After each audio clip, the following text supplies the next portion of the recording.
So after watching the video, diba, it's very easy. So try to imagine that was done in the city. How about us here in the province or in any place nga asa mo karon? So it's just a matter of will and desire if we really want to do such.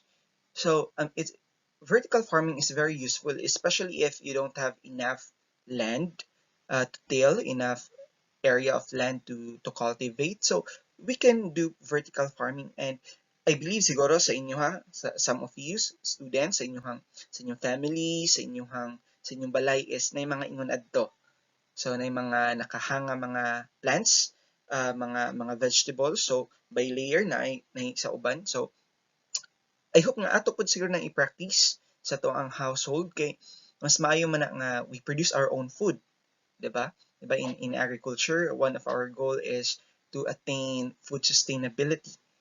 And for us to, especially now nga many lands, agricultural lands are converted into commercial areas. So vertical farming is very helpful to attain this goal of having a sustainable food production amidst the limitations or limited land that we can cultivate. Okay,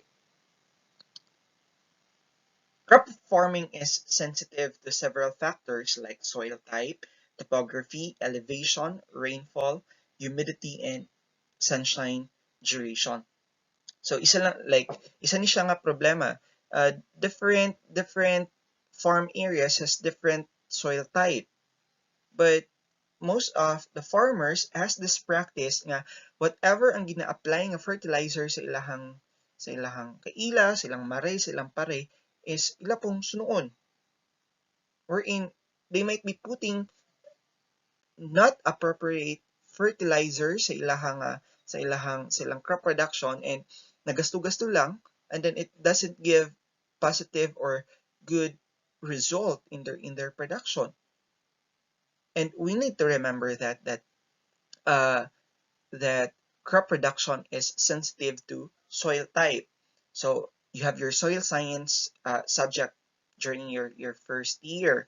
So I hope nga pwede niyo ma-introduce sa inyong parents, sa inyong uncle, or even kamo if you're going to engage in crop production in the future nga practice this soil analysis. Dili man pud ina kagasto kadako ang expense sa pagpa laboratory test sa atong soil.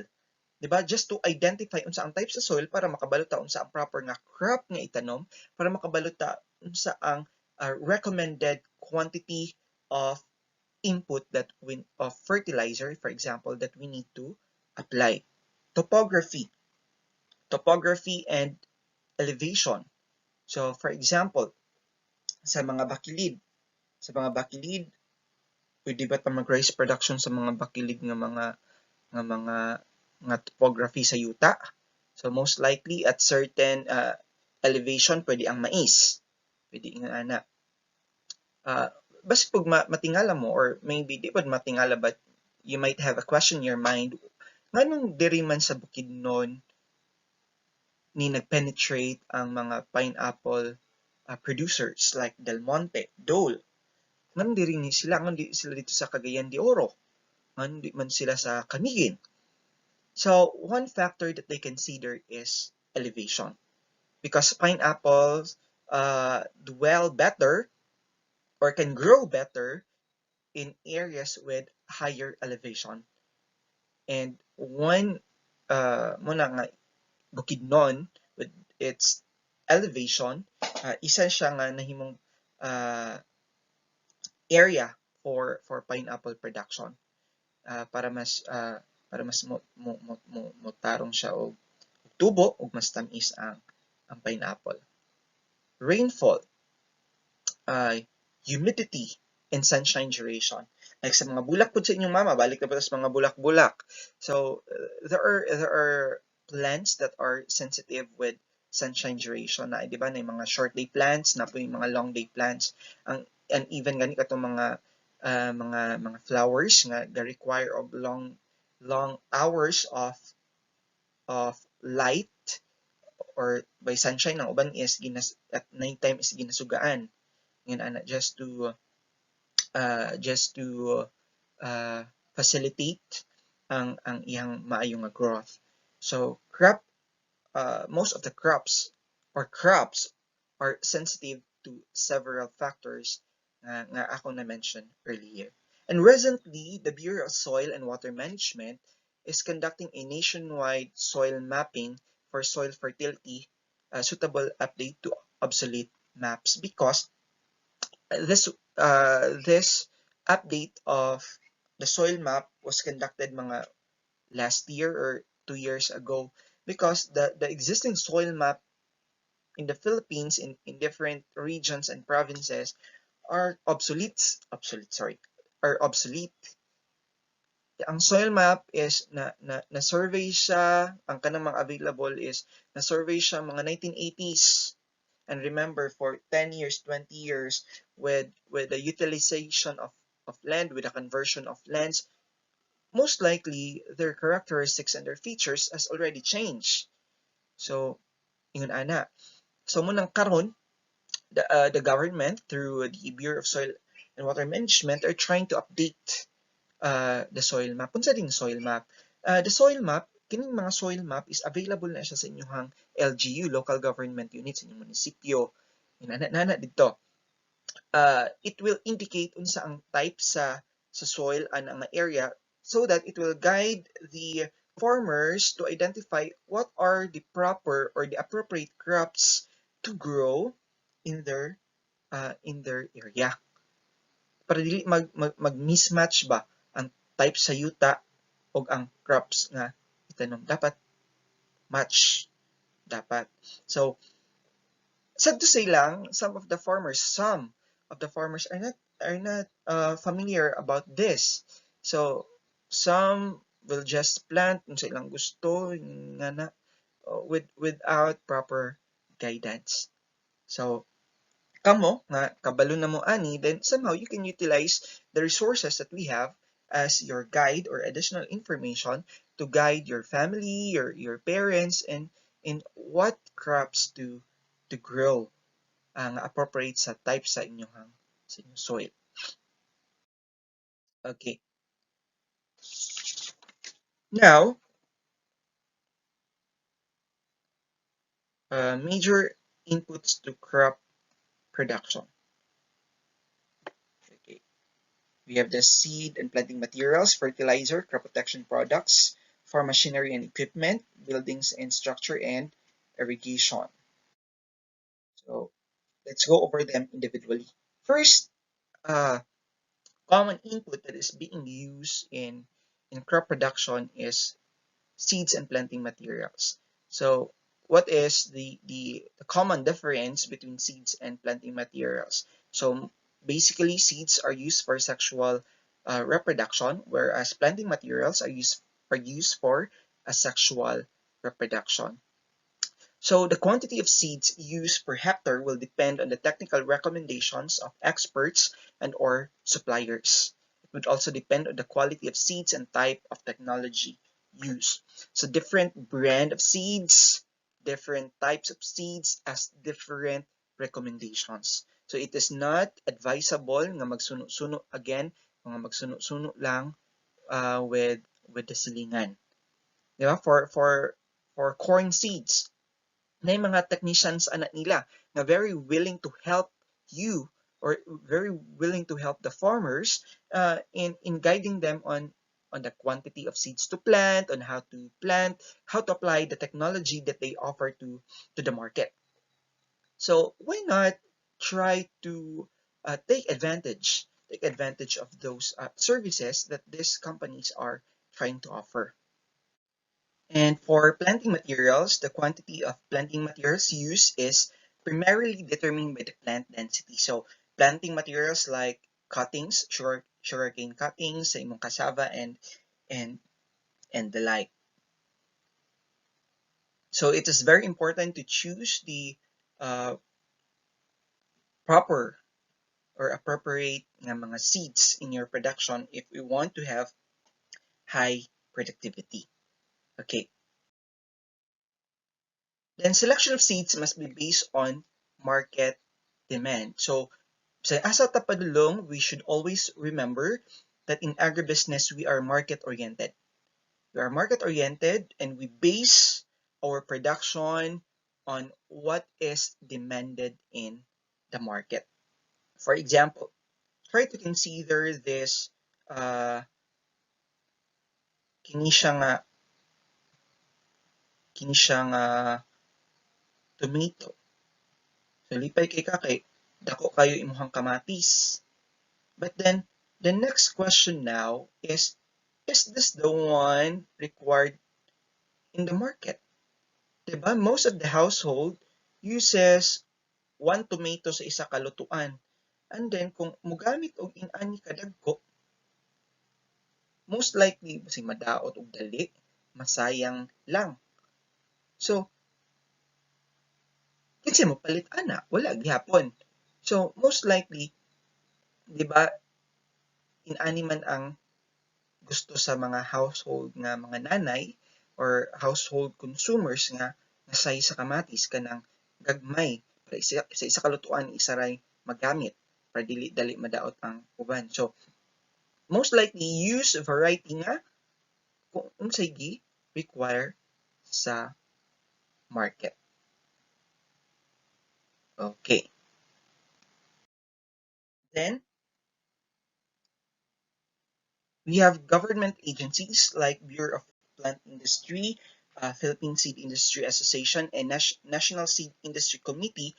This government agency are working together to ensure that the country can provide good quality of seeds to the farmers. Like for the Bureau of Plant Industry or BPI, this bureau is in charge of conducting researches in coming up with new varieties of crops, improved quality of crops, and they also conducting researches in discovering new crop production technologies, crop protection technologies, and crop protection products, so that they can introduce it to the farmers to help the farmers solve their problems, to help farmers to have good production.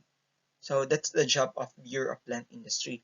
Whereas the Philippine Seed Industry and the National Philippine Seed Industry Association and the National Seed Industry Committee, they ensure that the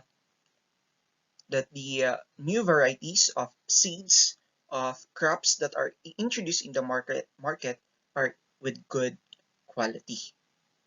Okay, so they are working together to ensure that in the Philippines there will be source or a good source of good seed and planting materials.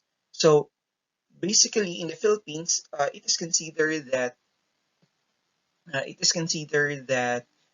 the seed industry in the country is still underdeveloped. So these agencies are working hard to improve, to update the seed industry in the country. So here are the major key players in the seed industry in the Philippines. I'm sure that some of these are already familiar to you, and I believe that some of you, your family are using products or seeds coming from these companies like Pioneer Hybrid Philippines Incorporated. We have the BioSeed, we have the Evogene, East-West Seeds. Diba? Most you're familiar with East-West Seeds providing seeds for vegetables. Ramgo International, Vigor Seeds, Filipinas Caneco Seeds, SL Agritech, Harvest Agribusiness. We also have Allied Botanical Corporation. So aside from this, what are the other seed companies that you know? One here that we can add is we have the Monsanto Philippines, the provider of DeKalb corn seed. That is also another. So that is for seeds and planting materials. Then let's proceed to another common input that is used in agribusiness production, which is fertilizer. So fertilizers are critical to plant growth. That is a very obvious fact. And fertilizer marketing is fairly established in the Philippines, and there are relatively few government regulations. And the use of organic fertilizer has dramatically increased. Okay,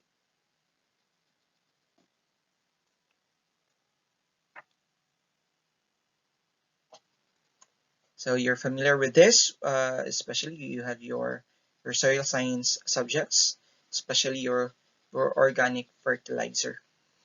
So basically, the use of organic fertilizer has dramatically increased, especially in the early 2000s, because it serves as a response. No, grabe ang promotion of the government uh, with the use of organic fertilizer as a response to the degradation of the soil quality, the degradation of soil fertility due to the excessive use of synthetic fertilizer. But I just don't know if until this time, if it is being sustained. Because diba, if we can observe with our farmers, still at this time, many are using synthetic chemical fertilizer in their crop production. So the fertilizer industry in the Philippines is comprised of two subsectors: the inorganic fertilizer industry and the biofertilizer industry. Okay, so the synthetic or the inorganic fertilizers and the bio fertilizer industry, which includes the organic fertilizer.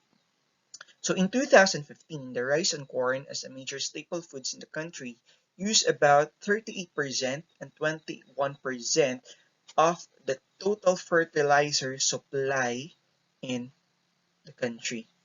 So since rice and corn are the staple food in the Philippines, so most likely sila po to ang grabe or taas o consumption in terms of fertilizer. So on the other hand, extent and rate of fertilizer utilization was more on nitrogenous fertilizer. Diba? 2100. So about 93 to 94%. So more on nitrogenous fertilizer is being used in crop production here in our country. And in 2016, there are 218 registered fertilizer distributor in the Philippines. So distributors, not producers, because most of the supply of fertilizer in the Philippines is through importation. Diba? If you can, I don't know if you can observe any fertilizer processing firm or processing company in your locality. One company that I can cite is lang siguro here in Mindanao is one at Davao City, ang kanang dalan padulong og Tagum. Magnaay isa diha nga fertilizer, I don't nakalimot ko unsay pangalan, na day ga-produce. But then napabay uban na ba may ma-cite nga example na if yes, then atong ma-analyze nga naa pero gamay ra. So since gamay ra ang producer, siguro po for the reason nga it requires big investment. So muna nga we more rely on importation as a source of our inorganic fertilizer or synthetic fertilizer. So six major inorganic fertilizer grades available in the market, diba? Very familiar with urea, your 4600. You also have the 2100 or your ammonium sulfate. You also have your 1620, your ammonium phosphate. We also have the 18460, your diammonium phosphate, and we also have your complete fertilizer, the 14-14-14, and Moriat of potash, the 0060. Diba? If you will subject your land to soil analysis, then you can combine this different grades of fertilizer to attain the optimal amount of nutrients that your crop needs. Okay. So inorganic fertilizers are sourced out from 69% importation and 31% domestic production. So imagine, so more than half of the supply of the synthetic or inorganic fertilizer in the Philippines is through importation. And relative to inorganic fertilizer subsector, biofertilizer subsector is not well developed. The production of organic products are still marginal. They're still very small. There are only few companies which produce biofertilizers. So one company that I can cite this is Enviro Pacific in Davao City. I have a classmate and agribusiness graduate who is working in Enviro Pacific. Their products are organic fertilizers and some other organic agricultural products. But if we will try to look into the picture, then mas daghan ang distributor of inorganic fertilizers compared to organic fertilizer. So in the Philippines, it's still marginal. Nga naman ka nga marginal, nga nung gamay ra. Still for the reason nga wala man pud kayo kapalit. Wala man pud kayo kapatronize. Try to imagine ha. Going back to our lesson in chapter 1. If you can still remember, what is the average farm holding in the Philippines? The average farm size, pila be? Ramduman, pila man to? Pila ka hectares? That is 1.29 hectares. Okay, 1.29 hectares. And then, knowing the fact of using organic fertilizer, diba, its effect is for long term. Sakto. Its effect is for long term. Meaning, as you apply the organic fertilizer, gamay pa ang nutrients nga iyang ma-provide to sa plants because it is focused more on healing of the soil. Diba? Bringing back the natural fertility of the soil. So, kung i-diretso po nimo nga organic fertilizer mong ibutang, so we cannot nga 100% organic fertilizer, we cannot expect nga mutambok imong tanom, di ba? Di ba? In what is advised is that using organic fertilizer is it should be gradual. Like at the beginning, mag 80-20 sa ka, 80 inorganic, 20 organic. Then next cropping season pwede naman is 70-30, hantod ma 50-50, hantod mabalik ka nga 100% organic fertilizer na lang ka. So karon, si farmer nga gamay ra iyang yuta, and then maoray gisaligan para sa pag-eskwela sa iyang anak. Sa iyang anak na nag-eskwela nga wala nagtarong. Kinsa mga maigo diha na imbes online class koan sige ra Facebook. So bang ina ba?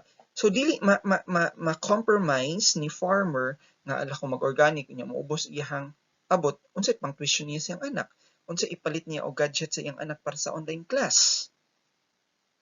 So with such situation, the farmer will be forced to continue using synthetic fertilizer para ma-sure niya nga dako iyang abot para ma-provide niya ang panginahanglanon sa iyang pamilya.